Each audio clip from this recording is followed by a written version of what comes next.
Restez informés chaque jour avec Scoop FM. Désormais, suivez nos journaux sur nos chaînes partenaires à Lubumbashi sur Sky Radio, la 97.7 MHz, à 6h, 9h, 12h, 15h, 19h et 21h.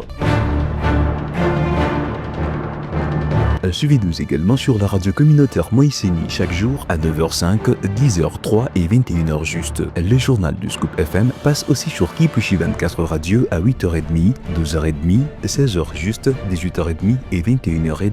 Retrouvez-nous également sur Vox Congo. Téléchargez dès maintenant l'application Vox Congo pour rester informé en temps réel.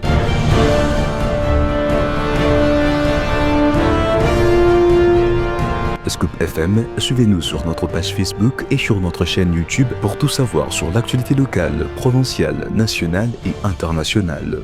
Scoop FM, la neutralité réelle. La neutralité réelle.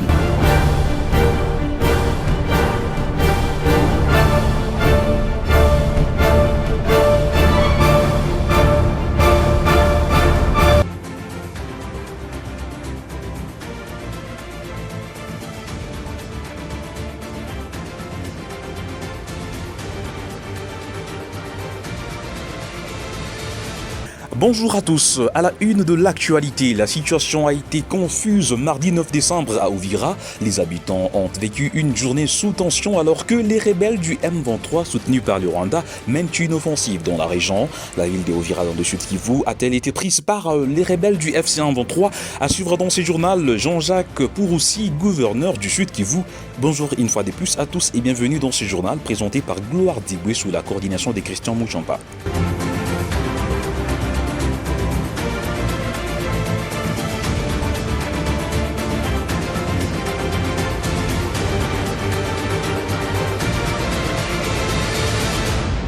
Les forces armées de la République démocratique du Congo assurent bien sûr garder le contrôle total de la ville d'Uvira, démentant les rumeurs des présences rebelles et appelant la population à éviter toute panique alimentée par des informations non vérifiées. Commentaire de Nikez Umba.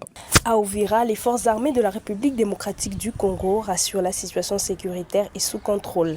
Dans un communiqué publié ce mercredi, le commandement des opérations Sokola 2 Sud Kivu parle d'une accalmie générale malgré la circulation de nombreuses rumeurs faisant état d'infiltration rebelle dans la ville et ses environs. L'armée dénonce ce qu'elle qualifie de diversion orchestrée par la coalition RDF M23 AFC, affirmant qu'aucune présence ennemie n'a été détectée dans le périmètre urbain d'Uvira ni dans les localités voisines. Les FARDC mettent toutefois en garde contre les actes de pillage, de vandalisme et de violence perpétrés par certains groupes armés dits Wazalendo ou par des individus non identifiés. Selon le commandement, ces comportements fragilisent la stabilité locale et servent des objectifs de l'ennemi.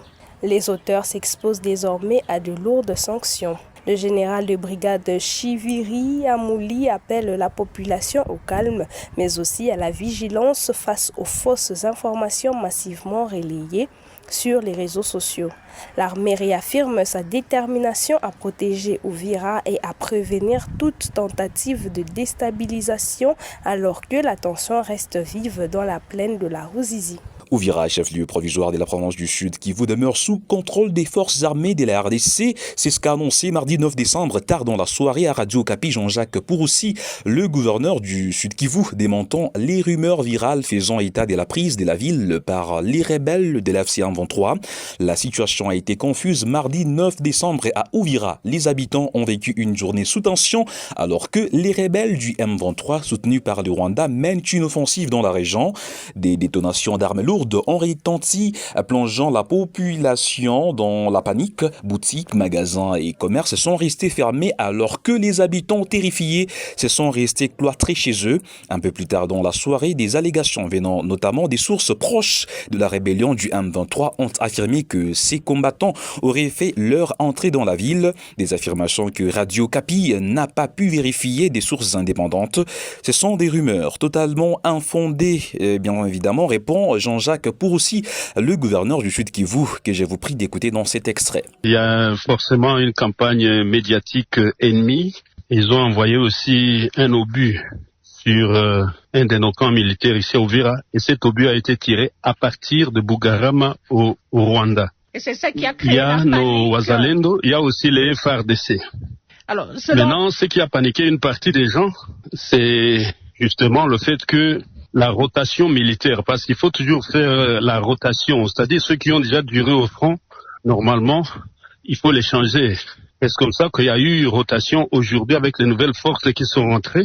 Il fallait que les forces qui ont déjà travaillé beaucoup sur le terrain soient relevées. Et c'est cette relève qui a donné l'impression que les militaires étaient en train de fuir. Et là, forcément, l'ennemi a utilisé ça en disant que voilà, les partenaires sont en train, les Burundais ont fui, les FARDC ont fui, les Wazalendo ont fui, ce qui est tout à fait faux et forcément, ils ont joué à ça et ça fait paniquer une partie de la population qui a fui. Mais je dois dire qu'il n'y a pas de problème à ce niveau-là.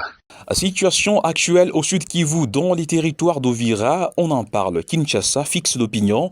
Le Rwanda n'a pas tardé, il viole ce qu'il était convenu à Washington, a dit Patrick Muyaya, porte-parole du gouvernement congolais, que je vous prie de suivre.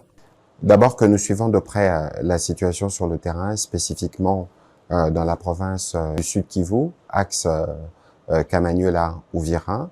Vous savez qu'il y a quelques jours, l'armée a communiqué pour dire qu'il y a des bombes qui sont parties de Bugarama au Rwanda, qui sont tombées sur des cibles, notamment civiles. Et la réunion de ce matin avec la Première ministre est bien au-delà de ce que nous nous sommes dit à propos de ce qui s'est passé à Washington.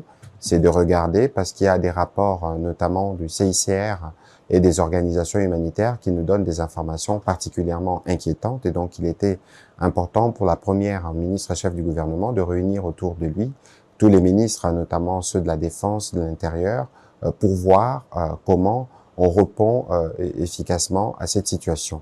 Mais ici, c'est qu'il faut noter, parce que nous parlions de Washington justement, que comme le président de la République le disait hier au cours de son allocution devant la nation, le Rwanda viole impunément l'accord que nous avions convenu ou signé à Washington il y a quelques jours.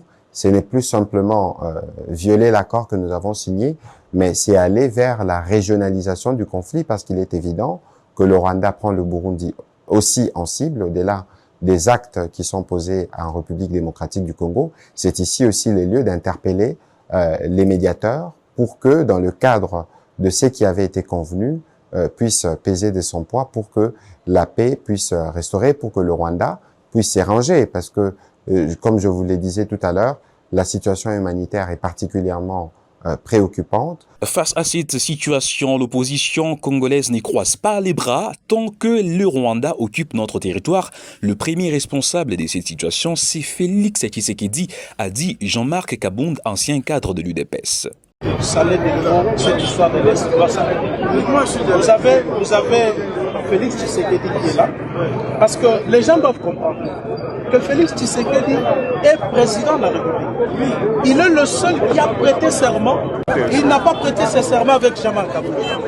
Il n'a pas prêté ses serments avec Martin Fayulu. Là, ses partisans ne veulent pas écouter ça. Quand on les dit, oh, vous êtes des Rwandais. Parce que nous disons ceci. Tant que le Rwanda occupe notre territoire, le premier responsable, c'est Félix Tshisekedi. Parce que c'est lui qui avait prêté serment de défendre l'intégrité territoriale de notre pays. Alors, monsieur, nous lui avons dit, monsieur, achète les armes, achète les munitions, brasse ces M23, renvoie-les au Rwanda. Il est incapable. Il est incapable. Nous nous manquons de rien parce que l'argent destiné à acheter des armes et des munitions entre dans les poches des individus. C'est pourquoi nous avons dit Tshisekedi est incapable de terminer la guerre par les armes. Alors terminons cette guerre par le dialogue. Parce qu'on ne peut pas continuer à laisser Tshisekedi dans sa roublardise, dans ses tâtonnements, dans ses essais et erreurs, embarquer tous les pays dans une situation que nous ne saurons plus régler. Le rebelle est en train d'avancer. Hier, on nous dit qu'ils sont à 15 km ou 20 km d'Uvira. Si Uvira a tombé, ça voudrait dire que Kalemi va tomber, Lubumbashi va tomber. Et ces rebelles-là vont venir jusqu'ici à Kinshasa. Terminons ce journal par cette actualité. Une journée aura suffi au PCA Crispin Mbindoulé et toute sa délégation à Lubumbashi, chef-lieu du Haut-Katanga, et troisième étape de son itinérance après Kindu dans le Maniema et Kalemi dans les Tanganyika pour évaluer les projets de développement CAMI 2025 agréés à Lubumbashi. Troisième étape de sa tournée d'itinérance après Kindu et c'est pour une gestion des titres miniers et des carrières des proximités. Suivez. Messieurs Crispin Mbindoulé, président du conseil d'administration du cadastre minier, qu'accompagné l'administrateur Gustave Kankou et tous les experts ont été salués par un comité restreint d'accueil présidé par monsieur Paulin Mawaya, directeur provincial du CAMI au Katanga. Ce bref séjour d'évaluation des activités et des projets de la direction provinciale du CAMI au Katanga avec le président du conseil d'administration a été précédé par une visite guidée de différents services organisés depuis le guichet jusqu'à la vérification de la capacité financière et du périmètre. Le président du conseil d'administration a animé 2 importantes séances de travail avec d'abord les agents et cadres de la direction provinciale du CAMI au Katanga. Ensuite, il a conféré avec une délégation du cadre de concertation de la société civile autour de la problématique de cohabitation des droits miniers et fonciers sur un même espace. Bon, nous sommes venus dans le Haut-Katanga, c'est vraiment pour l'itinérance. L'itinérance des services, c'était pour évaluer les projets que nous avions votés en conseil d'administration, l'évolution de ces projets sur le plan technique et scientifique. Maintenant, la collaboration sera davantage très franche entre nous en tant que communauté ainsi que le cadastre minier et surtout ce que nous apprenons, c'est qu'au niveau du cadastre minier qui est la porte d'entrée, les dossiers ne prennent pas respect du temps et que c'est peut-être aux autres services, principalement en ce qui concerne le cahier de charges. Ici c'est juste la lecture du chronogramme et on libère ça facilement. Donc nous avons appris aussi cela et ce qui a changé beaucoup de choses dans notre perception. Mesdames et messieurs, ainsi nous mettons un terme à cette édition du journal sur votre radio. Merci à tous de nous avoir suivis. Prochain rendez-vous demain. D'ici là, portez-vous très bien. À très vite.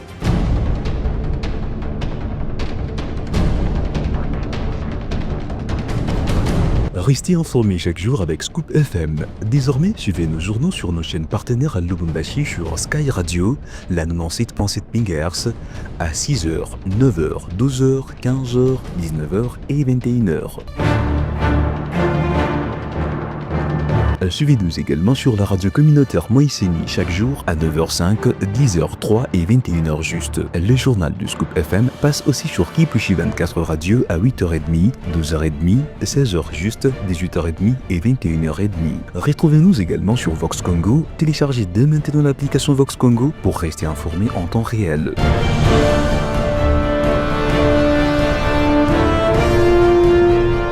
Scoop FM, suivez-nous sur notre page Facebook et sur notre chaîne YouTube pour tout savoir sur l'actualité locale, provinciale, nationale et internationale. Scoop FM, la neutralité réelle.